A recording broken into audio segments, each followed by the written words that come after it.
Now, our next item of business is a statement by the First Minister Nicola Sturgeon on COVID-19. The First Minister will take questions at the end of her statement. I would encourage all members who wish to ask a question to press their request to speak buttons. And I call on the First Minister. Presiding Officer, I will update the Chamber today on the current position in relation to COVID. I'll give an assessment of the current course of the pandemic, propose difficult but important temporary measures to stem the increase in cases, set out how we will support businesses affected by them and update the Chamber on the longer-term work we are doing to further improve our ability to live with COVID. In all of this, I will be very frank about the challenges we face and the difficult balances we must try to strike. None of this is easy. I am acutely aware that in every decision we take, lives and jobs are at stake, and I want to assure not just the Chamber but the country that none of these decisions are taken lightly. First, though, let me give a summary of the daily statistics that were published a short time ago. Since yesterday, an additional 1,054 cases have been confirmed. That represents 13% of people newly tested and takes the total number of cases to 34,760. A total of 319 patients are currently in hospital with confirmed COVID. That is an increase of 57 since yesterday. And 28 people are in intensive care, which is an increase of 3 since yesterday.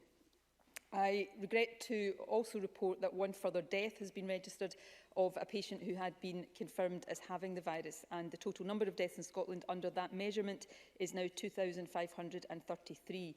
National Records of Scotland, though, has also published its weekly update today that includes cases where COVID is a suspected or contributory cause of death.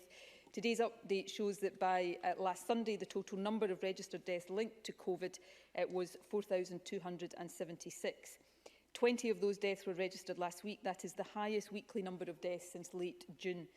Every single one of these deaths represents the loss of an irreplaceable individual, and again I want to send my condolences to all those who are currently grieving. These figures illustrate the rising challenge we again face from this virus.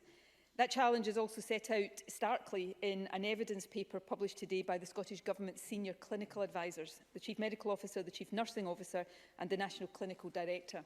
It assesses our current situation in relation to COVID, and it explains, as I will try to do in this statement, why we must introduce additional measures to control the virus, why it is urgent that we act now, and why we have decided upon the specific actions that I am setting out today. Before I come on to that, though, let me emphasise some of the more positive elements of our current position, because it is important, I think, for the morale of all of us, that we don't forget that progress has been made. It might not feel this way, but the situation now is better than it was in March. We are benefiting from the sacrifices made over the summer by driving the virus to very low levels. Then we have helped to ensure that even after several weeks of increases, the estimated total number of cases is currently just 13% of the peak level back in March. Cases are rising, but not as quickly as they were then. In addition, and most importantly of all, we now have Test and Protect teams across the country who are doing exceptional work. Test and Protect is now bearing a lot of the strain of controlling the virus. And of course, we understand more now about how to reduce the risk of transmission by meeting outdoors rather than indoors if possible, wearing face coverings, cleaning our hands thoroughly and keeping our distance from people in other households. So while there are significant restrictions still in place, and they are hard and painful, we are living much more freely now than in the spring and early summer. And we are determined, if at all possible, that this will continue. So I want to be clear, we are not going back into lockdown today. We are not closing schools, colleges or universities. We are not halting the remobilisation of the NHS for non-COVID care, and we are not asking people to stay at home. So while the measures I announced today will feel like a backward step, and in many respects I know they are in the interest of protecting our progress overall. It is by taking tough but necessary action now that we hope to avoid even tougher action in future.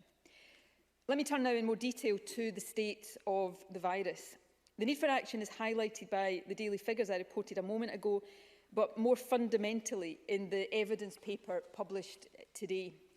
It's worth remembering that when I updated Parliament just over 2 weeks ago, the average number of new cases being reported each day was 285. That was up from 102 3 weeks previously. Now we are reporting an average of 788 new cases each day. In addition, I can report that in the 7 days up to Monday, the number of people in hospital with COVID increased by almost 80%. And the number of people who died with COVID last week was the highest for 14 weeks.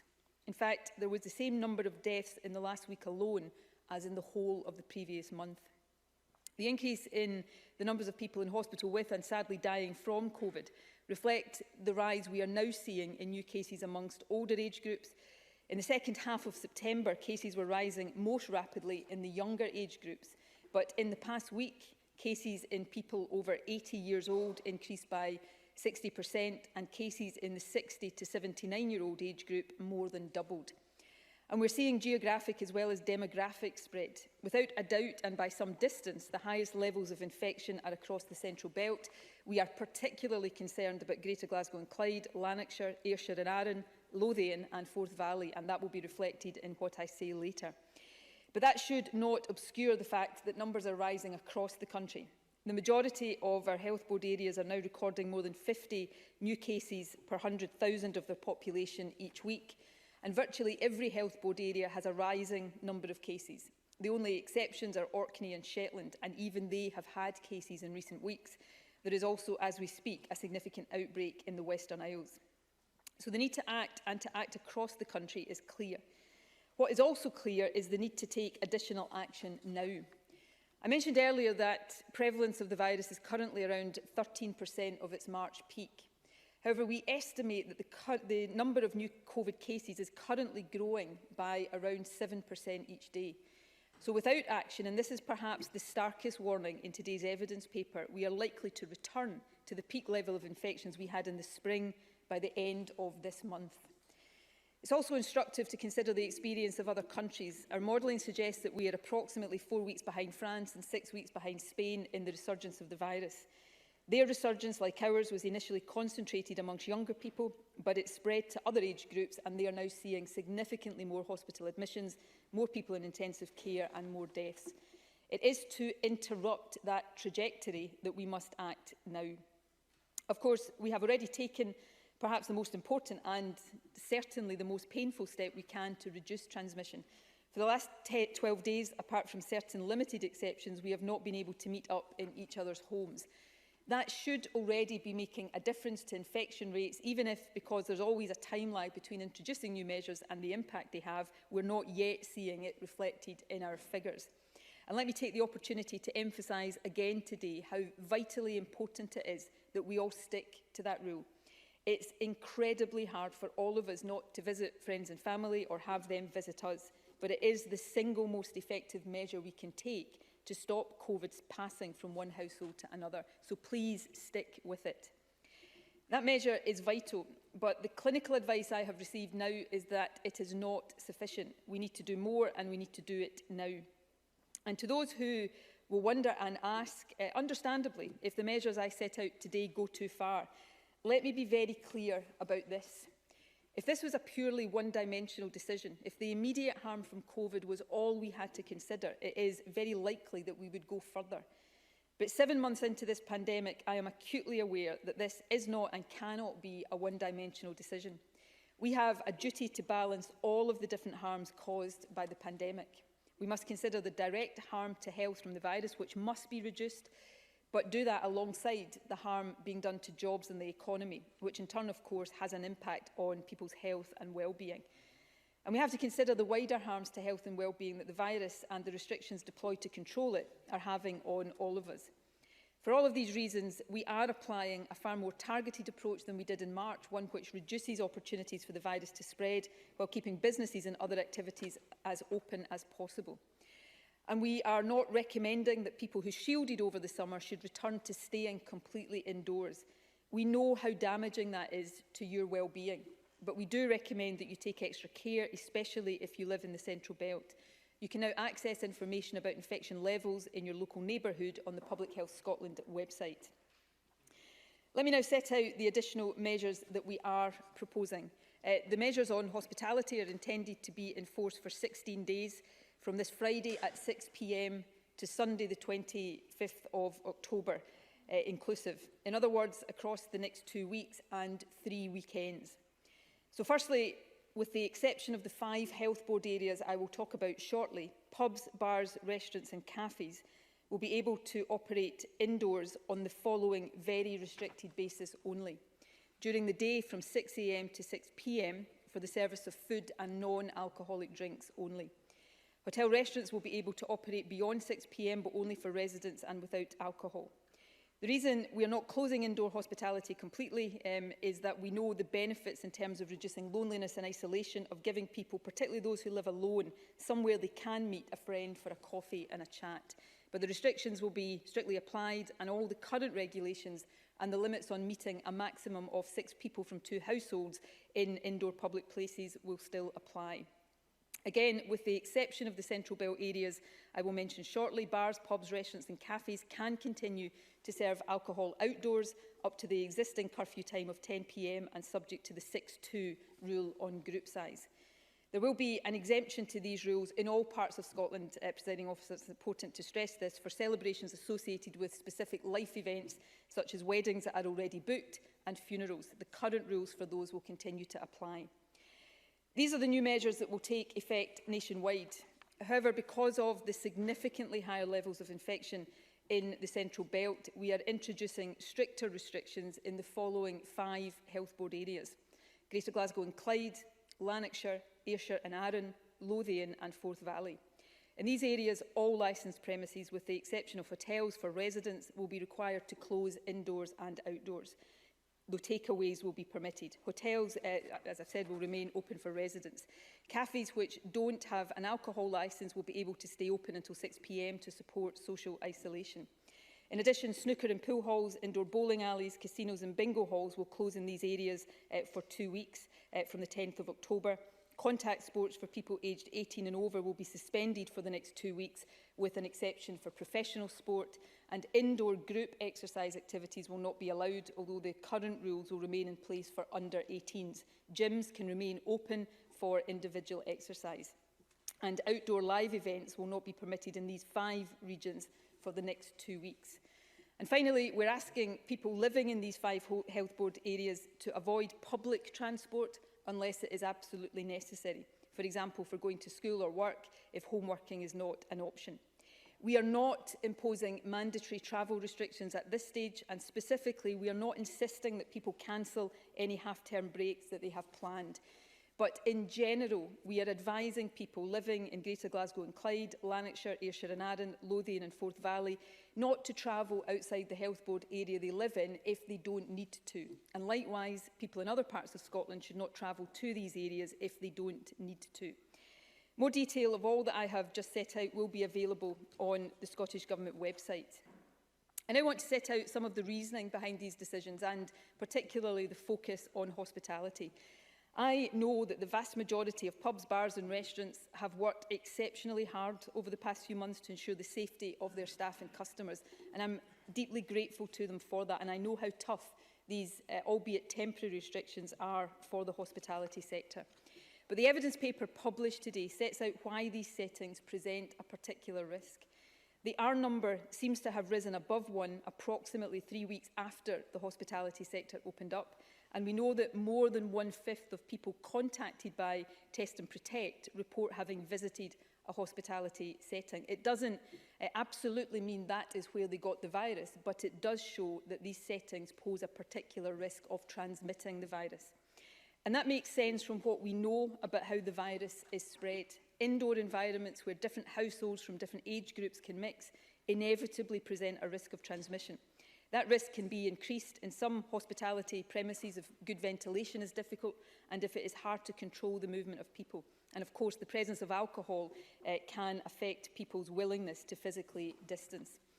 For all of these reasons, significantly restricting licensed premises for 16 days temporarily removes one of the key opportunities the virus has to jump from household to household. Of course, we have already restricted the other of those, which is transmission within our own homes. And this is an essential part of our efforts to get the R number back below 1. It's also worth noting that many other countries are right now introducing restrictions on hospitality, no doubt for the same reasons. Ireland, France, Germany and Belgium have announced a variety of different measures over the past few days. I mentioned earlier that one of the things we are trying to do is balance the public health harm caused by COVID with wider economic and social harms. I know that the measures we are proposing today, although they are temporary, will have a significant impact on many businesses, and I am sorry for that. But since the government is placing an obligation on businesses, we also have an obligation to help them financially. So I can announce today that we are making available immediately an additional £40 million to support businesses that will be affected by these measures over the next 2 weeks. We will work with the affected sectors, obviously, especially hospitality, in the coming days to ensure that this money provides the most help to those who most need it and that it gets to them as quickly as possible. For the rest of this month, businesses can also still use the UK Government's job retention scheme, the furlough scheme. However, that now requires a significant contribution from employers. So one of the things we will discuss with businesses in relation to our own support package is how we can mitigate some or all of that contribution. As I have indicated, our intention is that these additional measures will be in place for just over 2 weeks, incorporating 3 weekends from 6 p.m. on Friday for hospitality to Sunday, the 25th of October. Of course, we will keep the situation under review between now and then and keep Parliament updated. But we hope that the restrictions already in place and those I have announced today will stem the increase in new cases. But I can't stress enough that fundamentally is down to all of us. The more we comply with all of the restrictions and all of the advice, the more effective they will be. It's also important, because we do want these measures to be temporary, that we use the next 2 weeks to prepare, protect and prevent, to further strengthen our resilience and our ability to live alongside this virus. So I can confirm that we will also, over the next period, take the following steps. Firstly, we will introduce regulations to extend further the mandatory use of face coverings in indoor communal settings. This will include, for example, staff canteens and corridors in workplaces. We will take action to strengthen compliance with the different strands of the facts advice, focusing particularly on areas where we know from our own research that compliance is not yet high enough, for example, the need to self-isolate.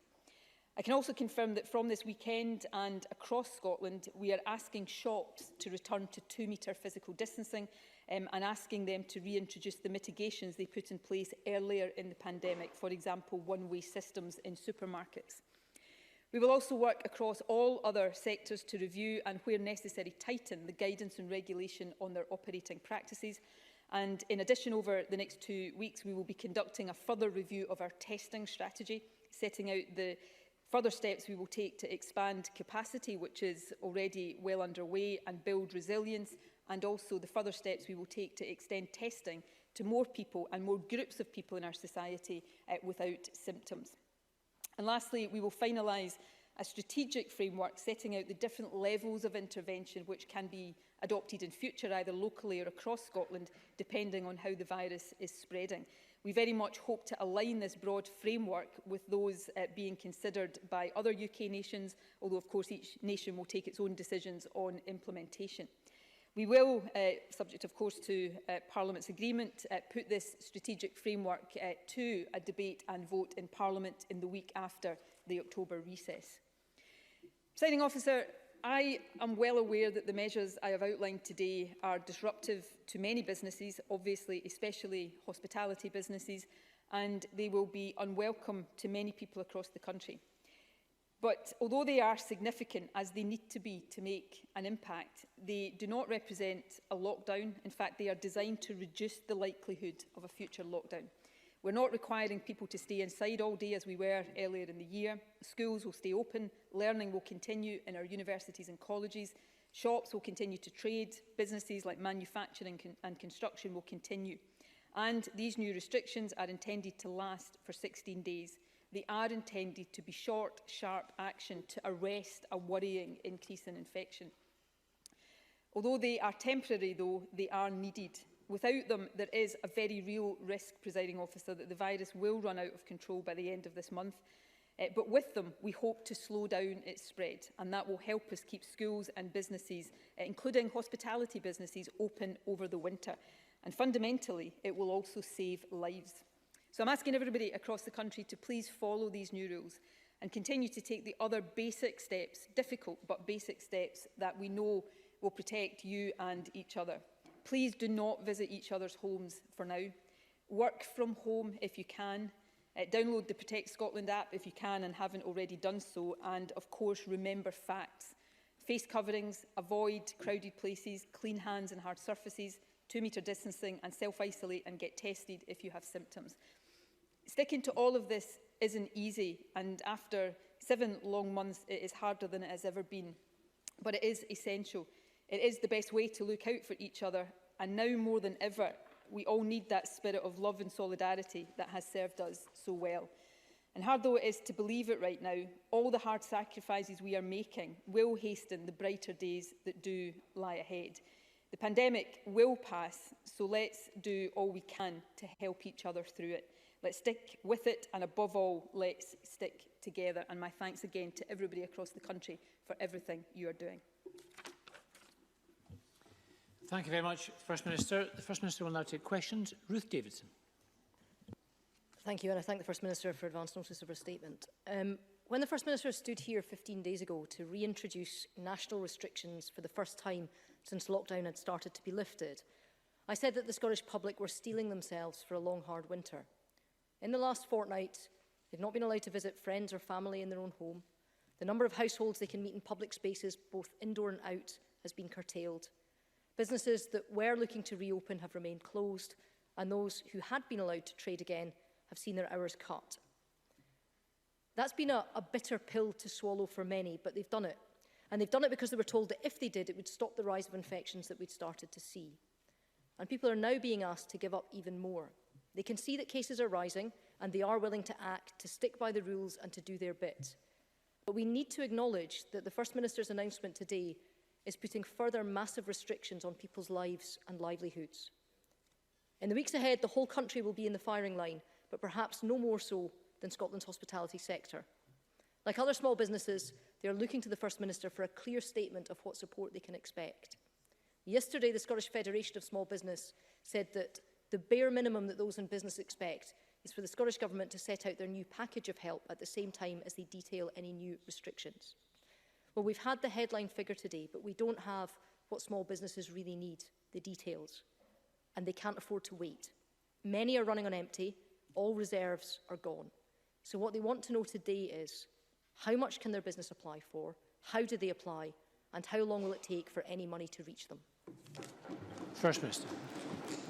These are all perfectly legitimate points and questions. Can I say, I know how tough this is for people, and you know, I am aware of that in every single decision I take. I'm very aware of the fact that these are horrendously difficult decisions to take, but that is as nothing compared to how difficult it is to live with the consequences of them. And there is not a moment of any day that that is not very much in my mind. On hospitality, the other thing I would say before I come on to hospitality and businesses is we see a rising tide of infections across the UK, across Europe, across the world. This is still an accelerating global pandemic. This is very difficult, and it feels incredibly difficult for people right now. And it is important not to underplay that, but it is equally important not to underplay the progress that we have made that allows us to have much more freedom now than we did in lockdown earlier in the year. And it's important that we stick with these restrictions in order to preserve that. It's also important for me to pay tribute to and thank, on behalf, I'm sure, of people across the country, the Test and Protect teams who are doing so much work across every part of Scotland to try to bear as much as possible of the strain of controlling the virus, and that is a significant step forward from the position earlier in the year. I'd make 2 points about hospitality, and they refer to small businesses in particular, but it's particularly hospitality businesses that are affected by what I have announced today. Firstly, I am conscious, and this is not intended as a criticism of decisions that any other governments are taking, but because we have done it to some extent as well with the 10 p.m. curfew. There has been a tendency in recent weeks to keep hospitality businesses open, but restrict more and more what they can do. So effectively get them into a position where they may feel as if they are all but closed and not give financial support to help them. We've decided today to take, I think, a more honest position and to put further restrictions on hospitality, but to offer significant additional financial help. And I think that is a a more honest and more straightforward way of treating the sector at this time. The question about the package is also an important one. I've made clear today there is significant additional funding that will be made available. I looked yesterday at different options for how this money could be allocated, and what I decided to do is take a day or so after this announcement to allow consultation with the sector, so that we can hear from them how they think this money should be best allocated, the priorities for it and what package would best meet their needs. That's not a process I want to take a long time, but I think it is important, given the impact on the sector, to allow them to have that input.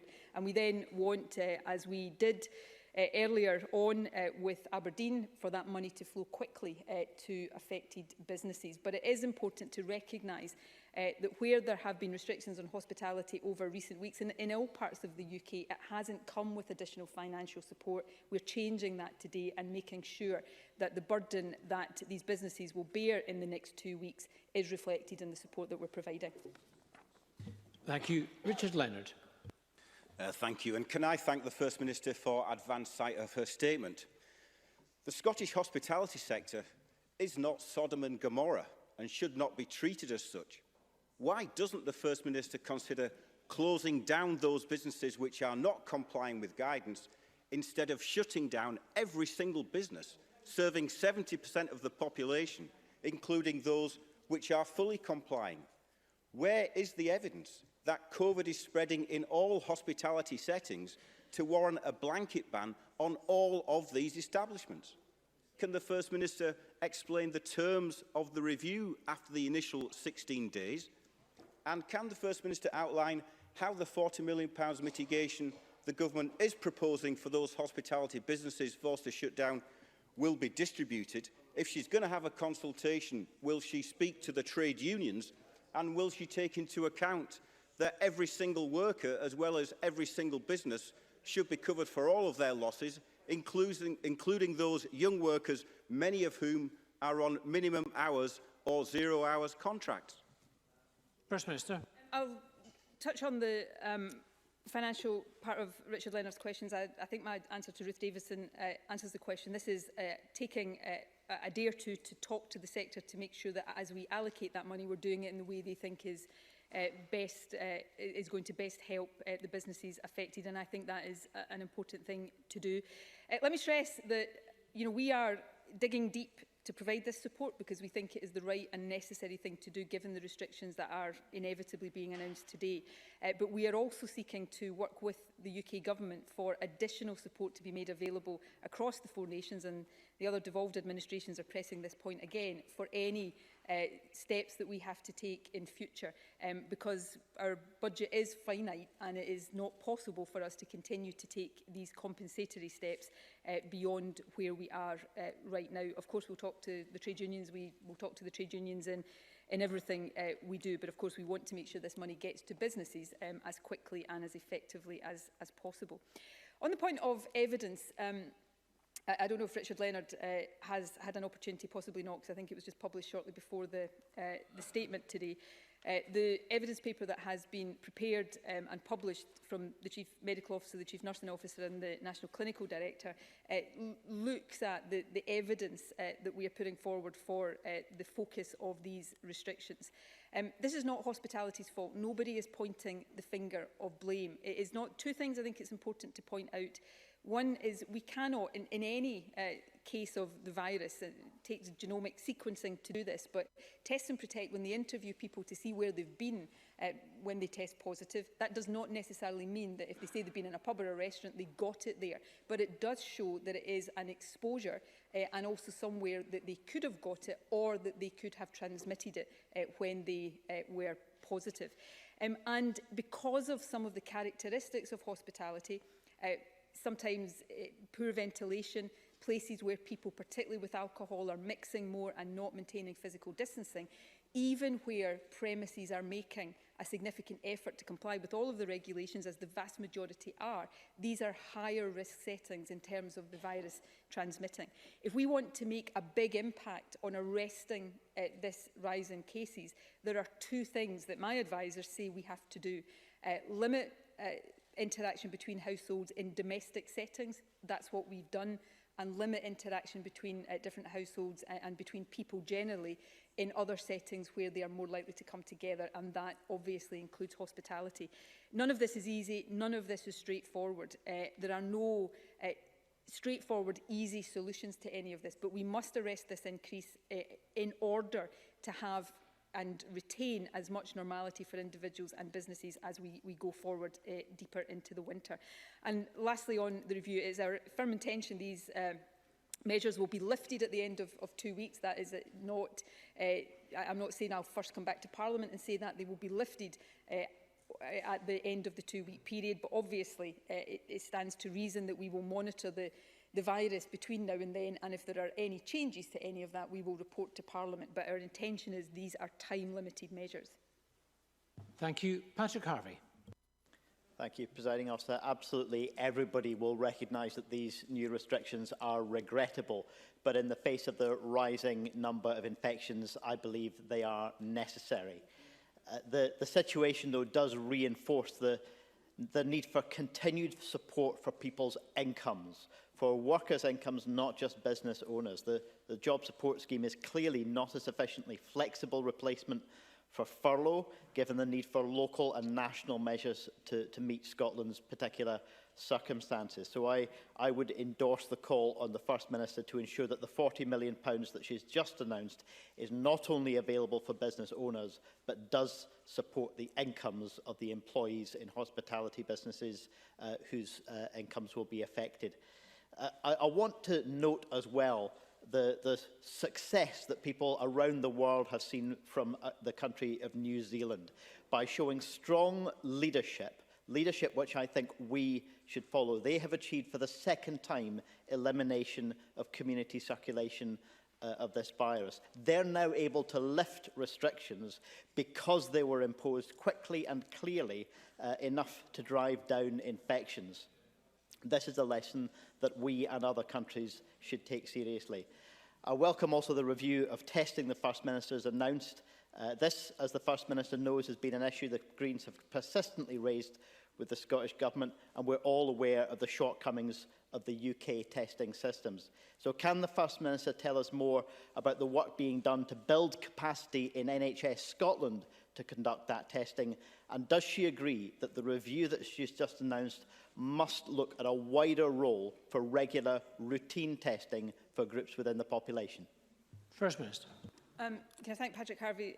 Let me address each of these points. Firstly, on support for workers as opposed to just support for businesses. I absolutely agree. I specifically said in my statement that one of the things we want to talk to businesses about ensuring that our financial package can help with is the contribution that businesses now have to make to the job retention scheme, which is greater than it was in weeks gone by.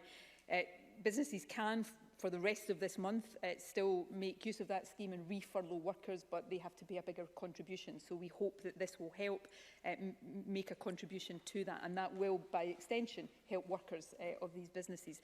It is absolutely imperative, though, that we see further action from the UK Government on support for wages for businesses who will continue to be affected by the effects of COVID, but also further financial support for not just Scotland, but for Wales, Northern Ireland and England and parts of England when restrictions have to be imposed. And I would say this week there have been some positive discussions on a Four Nations basis about that, and I would hope we will see progress in the not too distant future.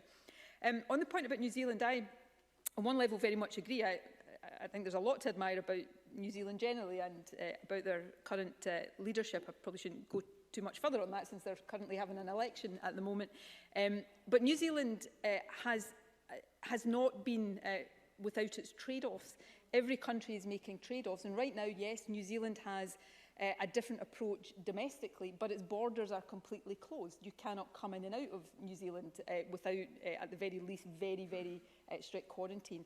We are not geographically New Zealand, obviously, and there are different issues at play in terms of Scotland's integration, not just with other parts of the UK, but with Europe more generally. So no two countries are identical. We look to learn from all countries where we can, but we have to adapt to our own circumstances, and that's what we are seeking to do. And lastly, on testing, we are on NHS capacity. We are in the process of creating a number of regional hubs that will significantly increase NHS capacity. We are also already transferring care home testing over to the NHS in order to give us more capacity through the UK system. But the increased NHS capacity will give us more scope to expand where clinically advised, and I will keep stressing that point, regular routine testing of asymptomatic groups in the population. We are already looking at further groups within the NHS, but within the wider population we will look at that as well. But it's important that that is clinically advised, because my clinical advisors would say that does not always make sense to do in every part of the population. But once we've carried out the review I referred to, we will update Parliament further on the next steps that we're going to take. And Willie Rennie. I have personally complimented the First Minister on her communications and continue to support the cautious approach. But like so many people across the country, I am now frustrated and disappointed. Why have we had rumours and hints of greater restrictions for weeks, but no upfront evidence or debate? Then this new set of complex measures to be rushed through in a matter of days with little evidence of the likely impact. What has happened to the route map? And what now for the elimination strategy? People made sacrifices for longer here, but the government did not use that extra time well to get ready for this. For instance, why has it taken until now to agree to asymptomatic testing? To many people, this no longer feels like a strategy, but a series of knee-jerk reactions. I want to work with the First Minister to get this right, but we do need a new route map endorsed by this Parliament that everyone can understand. So will she agree to that? First Minister. Not only will I agree to it, I announced it in my statement that we will bring a new strategic framework to the Parliament the week after the October recess for debate and vote. All 4 UK nations are working on similar approaches right now, and what we hope to do is align in terms of that strategic framework, although it will then be down to each of us to decide which levels of it are implemented in each nation or in different parts of each nation. So that will come to Parliament in the week after the October recess. I understand that people are frustrated and depressed. I share the frustration and the depression about all of this situation, although I understand it is much harder for many people across the country than it is for me. But we are, as I keep saying, and is a statement of the obvious in a global pandemic.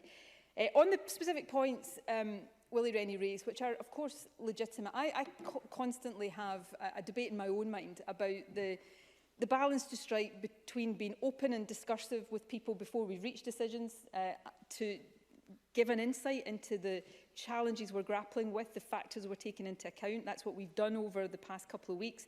That can then lead to speculation running away from us, and again, that is understandable. The alternative to that is just to keep it all to ourselves and then come today and announce things without any open discussion of the challenges. So we will continue to try to get that balance right. Increasingly, measures are complex, but again, there are difficult balances there. You can be simple and hard, or you can be a bit more targeted, but recognise that the price of that is a bit more complex. We had to do, in our judgment, what we've done for the Central Belt today. The simple thing to do would have been to apply that across the country, but that would have been much too hard for the non-Central Belt parts of the country. So that's where some of the complexity comes from. I've tried to sort of articulate the elimination strategy to Willie Rennie before. I'll have a brief go again. It is always our strategy to eliminate in terms of getting the virus to the lowest possible level. The challenges of doing that ebb and flow depending on the range of restrictions you have in place and are prepared to live with. And of course, we now have the winter effect. But it is still our objective. In fact, we are now signed up across the 4 nations of the UK to a strategy that is about suppressing the virus to the lowest possible level. That's why we're putting additional restrictions in place. If we were happy to let the virus just spread with its own free will, we wouldn't be doing that. It's because we want to suppress, and of course because we suppressed so far over the summer. Although we are in a difficult situation right now, we're not in an out of control situation, which we would be already had we not suppressed so far in the summer. And lastly, on asymptomatic, we do test asymptomatic groups. We test workers in care homes every week, whether they're symptomatic or not. We test groups of NHS staff already, whether they're asymptomatic or not. We do surveillance testing as well. What we are going to do now, which we had always intended to do because we regularly review our testing strategy, is driven by clinical advice, look at where we can go next to extend testing into asymptomatic groups of the population. And as I said to Patrick Harvey, we will update on that once we've had the opportunity to do the review. Thank you. I've got up to 17 members who would like to ask a question, so I hope we can make progress through them. Annabel Ewing to be followed by Donald Cameron. Annabel Ewing. Thank you, Presiding Officer. First Minister, the evidence paper published by the Chief Medical Officer today makes a compelling case for action, and today's case numbers show, sadly, that there is indeed a need to act urgently. Is the First Minister therefore content that the package of measures she has announced today go far enough with a view to seeking to bring the virus under control? And I would just mention in this regard, by way of context, that, for example, it was announced this afternoon that in Brussels all pubs and all cafes are to close completely for 1 month. Minister. Annabel Ewing is absolutely right in what she has said about Brussels. The Republic of Ireland earlier this week effectively decided to close hospitality, certainly indoors in all parts of the Republic. I think in Dublin they're also closed outdoors. So we are not out of step. Many countries are having to take these really difficult decisions, and I think it is better to be firm in taking them and to take them early to try to arrest the spread of the virus than to wait longer and find that it is much more difficult to do. In terms of Annabel Ewing's question about am I confident that this will get the virus under control, what we are seeking to do with the very restrictive measures that are in place, both in terms of household interaction and now hospitality, is reduce the risk of transmission in the highest risk settings.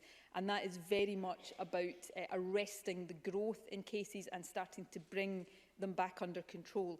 But I would say this, for that to succeed and for us to bring the virus back under control and keep it there, that will take the ongoing efforts of all of us, not just these particular restrictions, but all of us making sure that we continue to work from home if possible, that we make sure we comply with all of the aspects of test and protect, self-isolation in particular, and we follow all of the other strands of the facts campaign. And it will be seeking to strengthen compliance. That is one of our other objectives over this next 2-week period. Donald Cameron to be followed by Kenneth Gibson. Thank you. The First Minister referred to household transmission as the principal way that this virus is spread, stating that restrictions to reduce this should be making a difference, though that is not yet reflected in the figures. Household restrictions, however, were introduced in Glasgow and 2 other local authorities 6 weeks ago. Given that time frame, is the First Minister able to comment on whether those household restrictions are effective? First Minister. What the public health experts who advise the government tell us is, yes, there is evidence they think of those measures being effective. There is evidence that what those measures that have been in place longer in these west of Scotland areas have done is blunt the increase in cases. The data is, what they will also say, is complicated, particularly in Greater Glasgow and Clyde, because of the large student outbreak that we've seen in recent weeks. So they do believe that there is that effect there. It is just not easy to see in the overall data because of the different factors that are in play there. I understand, I'll be corrected if this hasn't yet been set up or confirmed, that the Chief Medical Officer and the National Clinical Director will offer some briefing to party leaders or their representatives later on, and I know they would be very happy to go into some of the detail about the data if that is of interest to members. Kenneth Gibson, followed by Jackie Bailey. Thank you, Presiding Officer. The First Minister has already mentioned a number of countries that have been looked at in terms of hospitality. I'm just wondering, given the varying rates of COVID-19 and the way it's being distributed, the way it's growing in some countries a lot faster than others, the spread of it, I'm just wondering what else can be learned from other countries and how we can tackle this particular pandemic, and if there are any countries in particular that the First Minister feels we should be looking at. First Minister. We look at a range of different countries across Europe and further afield. And I think there are things we can learn from many countries, but all countries are having their serious challenges with this. New Zealand's already been mentioned, I think, and we have tried to learn in terms of that real focus in driving the virus down to the lowest possible level, but the circumstances there in terms of geography in particular are very different to ours. We've looked at some of the actions that have been taken in some European countries over recent times to try to limit the spread. I think, if I'm being frank, again, without criticising any other government in any other country, because, my goodness, we're all struggling with this, one of the lessons I would draw just now looking at France and Spain is perhaps there wasn't action quickly enough to try to do some of the things that we're talking about here to bring the spread there more under control. Of course, I don't know all of the detail of what these countries are doing. So we try to look for the positive things and also the things to avoid. But it's a global situation. It is still accelerating in most parts of the world. All countries are struggling with it, and I think we all have to continue to learn from each other as best we can. Jackie Bailey to be followed by David Torrance. Contact tracing is critical to preventing the spread of COVID-19. 2 cases reported to me this week. One tested positive for COVID-19. 5 days later, he had not been contacted. The other was in direct contact with someone who tested positive in a car for at least an hour. A week later, he had not been contacted to self-isolate. The latest data tells us that a third of people are not being contact traced within 48 hours, and of course my constituents waited longer. If people don't know, they don't self-isolate, and so the virus spreads. Can I ask the First Minister, in the case of one health board, they recruited contact tracers on the basis of 7 cases a day. On Monday, they dealt with 130 positive cases. So isn't it the case that not enough contact tracers have been recruited to cope with the existing demand? So how many more contact tracers will be in place by the end of the month when restrictions are lifted? First Minister. No, it's not the case. We have resources in place across health boards. We also have the National Contact Tracing Centre that assists health boards, and we will continue to expand that resource as and when we need it. I've already set out many times what we did in terms of creating the pool within health boards and then replacing that with permanent recruits along the way, but that pool is there in health boards. And can I say to Jackie Bailey, if any member, or actually say to all members, if any member is being contacted by constituents who say that they believe they should have been contacted by Test and Protect and haven't been, don't wait to tell us that. Get in touch so that we can follow that up straight away. Well, good, I'll make sure it's followed up. We have got expert Test and Protect teams across the country. And actually, what we are finding is that, and people can go because it's publicly available information and compare it, contrast it across different parts of the UK. Our Test and Protect teams, from a minute a positive case goes into the case management system, we are seeing more than 90% of index cases and contacts successfully traced and followed up. And that is very positive. Of course, there will be difficulties in some cases, and some times there will be errors made. That no system is absolutely infallible, but Test and Protect is working really well, and I think it deserves our credit and gratitude. There are issues in terms of which actually have improved, and we continue to work with the UK Government to make sure that the time from somebody being tested to the result going into the case management system is as short as possible, and that the turnaround times continue to improve. But Test and Protect is doing a great job, and I really do think they deserve our support and our thanks. David Torrance to be followed by Jamie Green.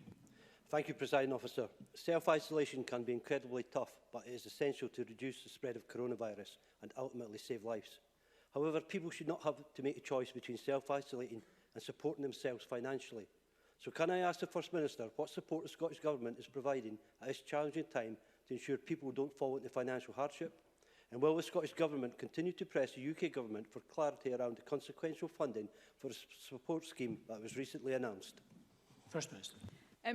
The support scheme is the key way in which we will help those on low incomes to self-isolate if they're asked to do so. That's a payment of £500 that will be administered through the Scottish Welfare Fund and targeted particularly at people on universal credit, although there will be some flexibility to reach others who are in need. We are also working with local authorities to make sure that when anybody is given advice to self-isolate, there is a proactive contact made with them in order that even if they don't need financial help, if they need help with having food or medicines delivered, then that can be provided. It is essential that if we are asking people to do the very difficult thing of isolating for 14 days, then they have the help that is needed. And yes, we do continue to pursue with the UK Government the consequential funding for the support scheme. We are in discussions, as I said earlier on, about additional support that we think will be necessary, but also the reconciliation of the consequential funding that has been made available so far for the pandemic, which has is being fully utilised in Scotland, and therefore any new scheme such as the support scheme requires additional support through the consequential stream. Jamie Green to be followed by Stuart McMillan. Thank you. The First Minister confirmed that these additional restrictions will be in place until the 25th of October, but what happens after that date will be of equal importance and interest. Will the whole of Scotland return to the current levels of restrictions, or will higher level restrictions be maintained in some or all of the country? More importantly, whatever is decided, when and how will businesses and the general public know what those restrictions are? Because, Presiding Officer, if nothing else, if we're going to close businesses, we owe them the decency of adequate notice of when they can reopen. First Minister. Jamie Green's actually done me a service there, because I think I didn't mention and should have mentioned that on the 25th of October, when these additional restrictions cease, we will go back, as things stand just now, to the current level of restrictions. So the household restrictions will remain in place. It's the hospitality restrictions that will end on the 25th of October. I'm not going to stand here and say with certainty and give a 100% guarantee that nothing in a global pandemic will change over these 14 days, but that is our firm intention now. In terms of how we update, particularly over the recess, I do, despite the best efforts of some, I do a daily update to people and I do that so that we can give information direct when we are changing restrictions in order that people know the rules that we are asking them to follow, and I have no plans to stop that over the October recess. Stuart McMillan to be followed by Ian Gray. Thank you, Presiding Officer. Can the First Minister comment on any plans to support hospitals like the Inverclyde Royal Hospital in my constituency to deal with the normal increase in patient admissions over the winter months, whilst also having to support any patients admitted with the COVID-related symptoms? First Minister. All hospitals are being supported to ensure that they have capacity to deal with any COVID-related admissions, and you know, the figure I gave today for hospital admissions for COVID should make all of us sit up and take notice. More than 300 people again in hospital for COVID.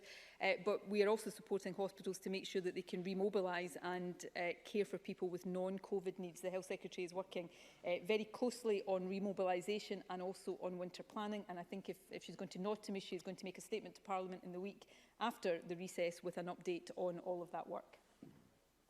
Ian Gray to be followed by John Mcalpine. Thank you very much. Earlier this week I spoke with senior management of Green King, who own Belhaven Brewery and pubs and are based in East Lothian. They reported only a handful of test and protect contacts raised with their many premises. The First Minister's evidence for today's measure says 1 in 5 contacts had been to a hospitality setting. Can she say how many that actually was? I can't do that off the top of my head. I will be able to give you that figure, but some of this material is in the evidence paper we've published today, and you will be able to see the relative. It's really important to stress here, though, and this is part of the difficulty, and I'm trying to be genuinely helpful here. This is part of the difficulty. When Test and Protect interview somebody, they will, as we can imagine from our own lives, they will say, you know, yesterday I was here, the day before I was there, this morning I've been here. So there will be a multiple of different possible exposures.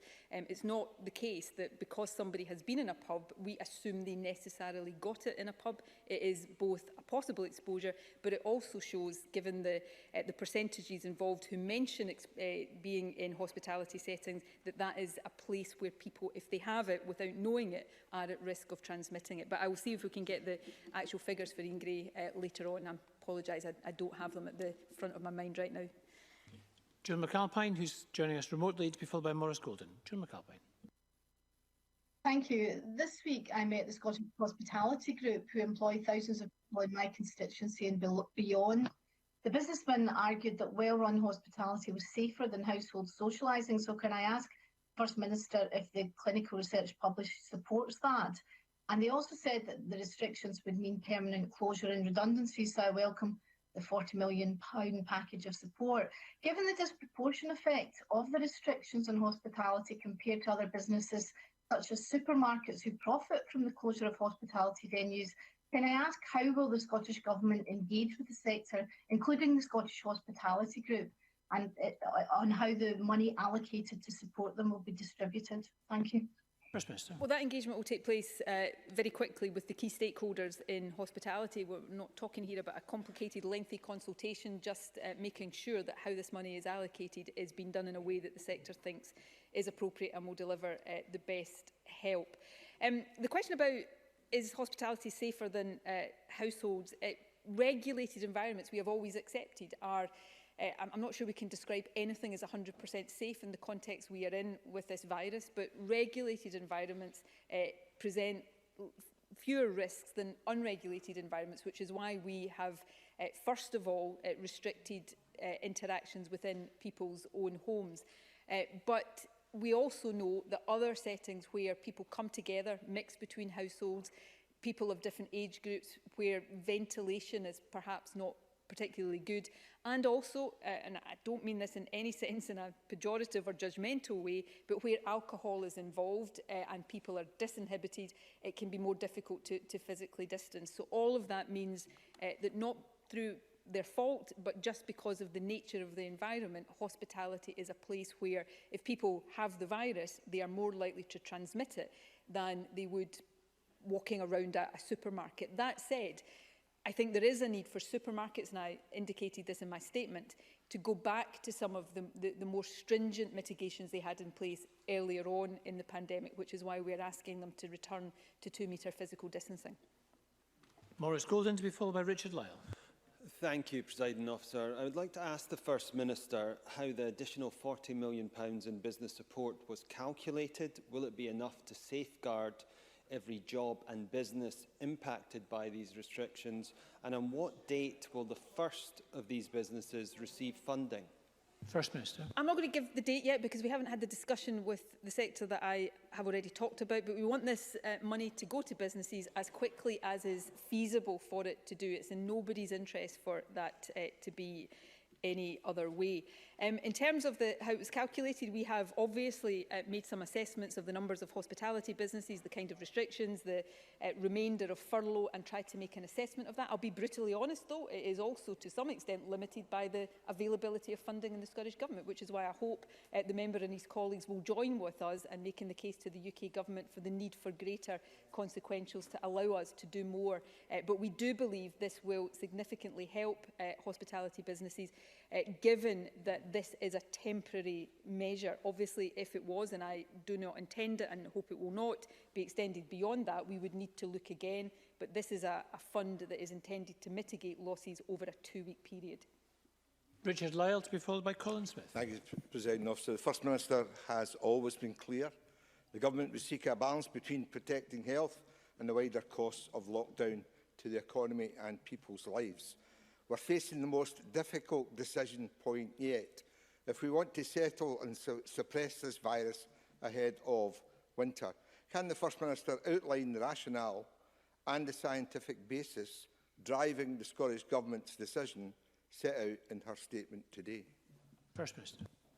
The rationale and the basis for it is set out in the evidence paper I've spoken about. I've also tried to summarise that in the remarks I've made today. One of the difficult things, and it's something I've had to learn over these past few months because I'm not a scientist, I'm not a public health expert, is that in any of these decisions, science only takes you so far because you know, I think we all as decision makers strive for the situation where science will make the decisions for us. It can't. It basically tells us how the virus spreads, where it is most likely to spread, what you can do to mitigate it, and then we have to make difficult decisions on the basis of that. And there are limited things we can do to try to stop it spreading.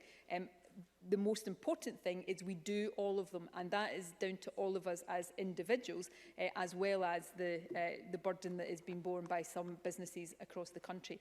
The good news is if we do all of these things, because we know this from the summer, we can suppress the virus, and that is the challenge for us, albeit in more difficult circumstances because we're not in strict lockdown. The weather and the winter challenges will be different, but we have other things to bring to bear, like test and protect. So if we all do what we're being asked to do, and test and protect does the rest for us, then we can bring this virus back under control. I am as certain as it's possible to be in a global pandemic of that. Colin Smith to be followed by Mike Rumbles. Thank you, President Officer. The First Minister said she's providing additional funding to support businesses affected by today's measures, not least hospitality and tourism, which face decimation. But does the First Minister understand that even before today, there were many businesses already crippled because of existing restrictions preventing them opening, such as outdoor residential education, soft play centres and many more? So what support will they get as a result of the announcements today? And how far will the £40 million go? Will it, for example, include gym instructors who will no longer be able to provide classes? First Minister. I don't underestimate the impact of any of these restrictions. Can I remind people, and in saying this, I'm not trying to minimise the impact, but it is important to remind people that, you know, for gyms, for example, we're talking about a 2-week period, but this fund is there to mitigate, as far as it can, losses that are resulting from the measures that we have announced today. So, of course, that will include any business that is affected by the measures that we have announced today. I'm acutely aware of the impact across other sectors that are not affected by what we've announced today, but continue to be affected by previous decisions. We are trying to make the available funding we have go as far as possible, but it is finite, and I keep making that point because it is a statement of fact, and I hope members across the chamber, regardless of politics, regardless of affiliations, will get behind us as we make the case to the UK Government that significant additional financial support is needed for many sectors across the economy. Mike Rumbles to be followed by Maureen Watt. Without saying so, the First Minister believes that it is the consumption of alcohol indoors in hospitality settings which is a major cause of the virus spread. Could she publish the evidence that has led her to that conclusion? But also, why do cafes, pubs and restaurants have to close completely for 16 days if, for instance, they voluntarily accepted a ban on alcohol and concentrated on food and soft drinks instead, while cafes that don't have a licence and sell food and soft drinks ordinarily can remain open? It doesn't seem to me to be logical or make sense. So could the First Minister consider giving cafes, pubs and restaurants that option to remain open if they so choose, as long as they remove alcohol? First Minister. They will have that option outside of the Central Belt. We have to take tougher measures in the Central Belt because this is also about limiting the volume of people coming together, and that is why we are going further in the Central Belt than we are elsewhere. I'm not trying to make, trust me, I'm not trying to make judgmental statements about alcohol here, but some of this, people say, and I totally understand it, I demand it all the time of the government's clinical advisors, say, give us the evidence of this. You get to a point where some of this is just common sense. We all know that in certain circumstances, complying with certain restrictions is more difficult. And well, Mike Rumbles is saying there is a lot of evidence. We're publishing a lot of it today. We publish evidence. Scientists across the world are publishing evidence on this all of the time. I'm not saying evidence isn't important. It's crucially important. I'm making the obvious point that there are some matters on which we also have to apply our common sense. You know, at the heart of this is an infectious virus, and we know how it transmits. And therefore, actually, we know how to try to stop it transmitting, and we know the circumstances in which it is more difficult than in others to do that. So evidence is important. We are publishing as much of that as we can, but ultimately, sometimes we all have to apply a bit of the good old-fashioned common sense as well, and that is what we are trying to get the balance around as right as possible. Maureen Watt to be followed by Annie Wells. Maureen Watt. Thank you, Presiding Officer. We've heard that the UK and Scottish governments are considering move to a levels-based approach which could be applied nationally or regionally. Does the First Minister agree that one way to solve the financial problems could be that moving to specific levels of restriction triggers support from the Treasury? And would she urge the UK government to look at this approach? First Minister. Yes, I would. It's a very sensible way of looking at it, and the good news is that is the discussion that is currently underway. It's still at a reasonably early stage, but it is quite positive just now on a four nations basis. A sort of aligned strategic framework where financial support is triggered depending on which level of that you are at, although it would be for the governments in each of the four nations to decide what levels all or part of each of our countries was at any particular time. If we had a levels, and I'm not preempting the one we will put to Parliament because there's discussion still to be had on that. But if you look at Ireland's just now, they've got, I think, a 5-level system. We would be, as they are just now, probably around level 3 of that. So that's the kind of approach we're working on across the 4 nations, and I hope, as I said earlier on, Parliament will be able to debate that early after the recess. Thank you. Annie Wells to be followed by John Mason. Annie Wells. In your statement, First Minister, you say that people in the 5 Central Belt health boards should not travel outside the health board area. However, many people across the country will not be aware of what constitutes the health board that they are living in.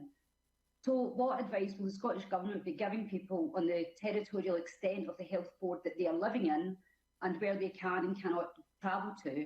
And can the First Minister also set out how preventing travel between health boards will be enforced?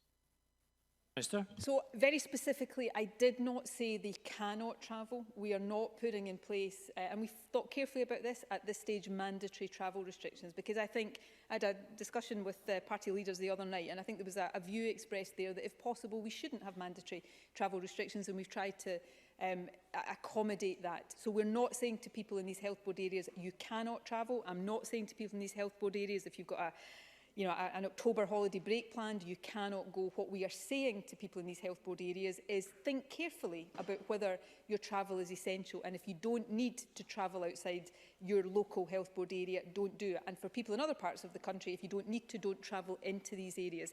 There's always challenges with saying to people, stay in your local authority area or stay in your health board area, because none of us, sort of have in our heads the exact geographical boundaries. What we will do is put on the Scottish Government website advice with postcodes and maps of these areas so that people can look at that.